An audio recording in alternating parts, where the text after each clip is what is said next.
Welcome to the air gap visualization presentation. When we talk about the telemetry data that air gap gathers and is looking at, we're looking at all east-west traffic as well as north-south traffic. So not only are we gathering that information, but we can also make key decisions such as we don't want lateral RDP, we don't want lateral SMB traffic. But how do we actually determine what is on our network? Well, the first thing we can do is browse to the directory on the left-hand side under Dashboard Charts, and we can look at our interactive map of our infrastructure and what's going on in the network. So by double-clicking on Houston and then the office LAN, I'm able to look at and view that there are 4 active devices on the network, right? So that's the first thing that we can do, and this will be representative if there's communication, active communication going between these devices.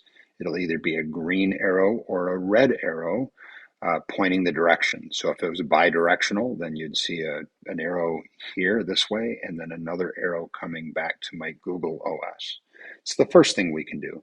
The second thing that we can do is maybe run a query that just says, show me a visualization of a specific port or protocol on my network. So in the case of protocol, maybe I want to look at RDP traffic. So I can put in TCP:3389 here, or I could simply type RDP.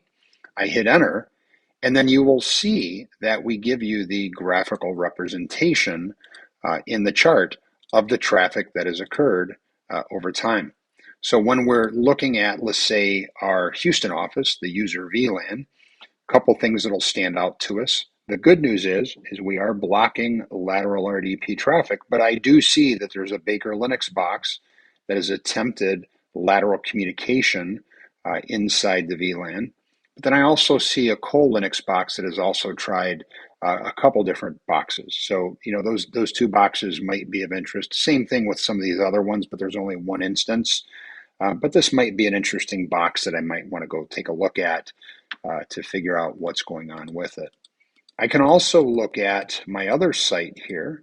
So you'll see I have an external private subnet.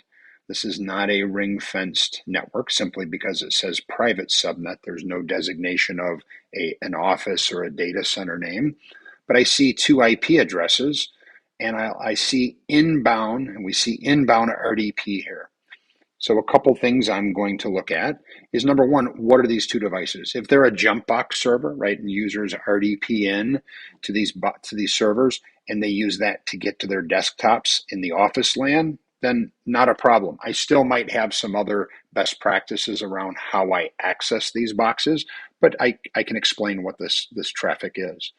But I look at these other 4 devices here, and I see RDP out to an internet bound device or devices. So that typically shouldn't be allowed. Anything outbound to the internet should be encrypted, so, or through a site-to-site VPN or something like that. So definitely I'm going to look at these boxes here because I might be concerned about an exfiltrate of some type or these devices connecting to a command and control server, which we don't want. Another aspect to our visualization is that of our threat AI. It's where we're taking real-time analysis of the telemetry data. This is all data east-west as well as north-south, and we're analyzing it for threats and anomalies around vulnerabilities. So under security, threat AI, if we visit this page, you'll actually see that we start to build out traffic flow in the form of a colored chart. So these charts, you'll see in the upper right-hand corner, when we look at, let's say, light blue or we start getting the darker blue, these are normal type traffic patterns. Think of SMB traffic. We can identify this as an SMB1 or SMB2 or SMB3. As we start getting up to a red perspective, then for us, that anomaly is highly suspicious and it should be looked at and reviewed by a security personnel.